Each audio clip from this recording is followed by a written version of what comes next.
So it looks like Best Buy is actually closing down some of their stores, and I decided to go to one of these stores that they'll be closing down the next couple of months and just see kind of how it's looking. It's definitely interesting because to my knowledge, this Best Buy always was kind of popular, and it was in a relatively okay location. So it kind of confuses me why they're shutting this down, but I mean, it's kind of weird to think that this Best Buy used to sell stuff like the old iPods and the first generation iPhones, stuff like that, way back in the early to mid 2000s.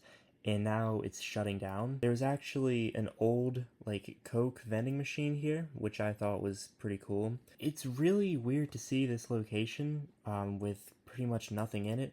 I mean, the Apple section was basically torn apart. There was nothing really on display. The appliance section was kind of the craziest because everything was kind of gone, and you could tell that there used to be stuff there, but they just got rid of it.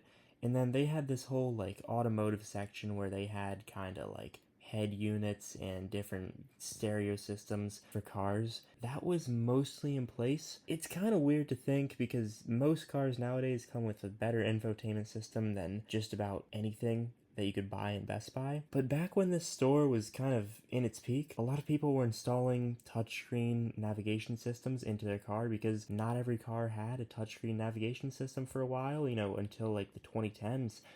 That was actually more of a luxury car feature. The TV section is basically gone.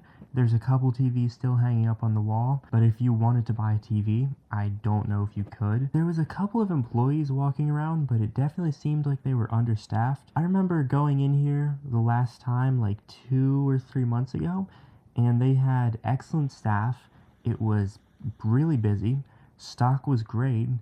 And it's just kind of interesting that they have none of that now. I specifically remember multiple times going to this Best Buy, going out of my way to go to this Best Buy in specific because they said online that it had different products in stock, but they would never actually have those products in stock. This store in specific just had awful stocking issues. I mean, this Best Buy has been around for a while too. It was there in the Circuit City days, so that kind of dates this Best Buy, but it still kept up with the modern Best Buy renovations. It's really unfortunate that this store is closing. I mean, it's one less Best Buy out there, but there is a lot of Best Buys out there anyway. They're pretty much everywhere. But I just wanted to make this video to kind of show what an empty, closing Best Buy looks like. So, thanks for watching, and goodbye.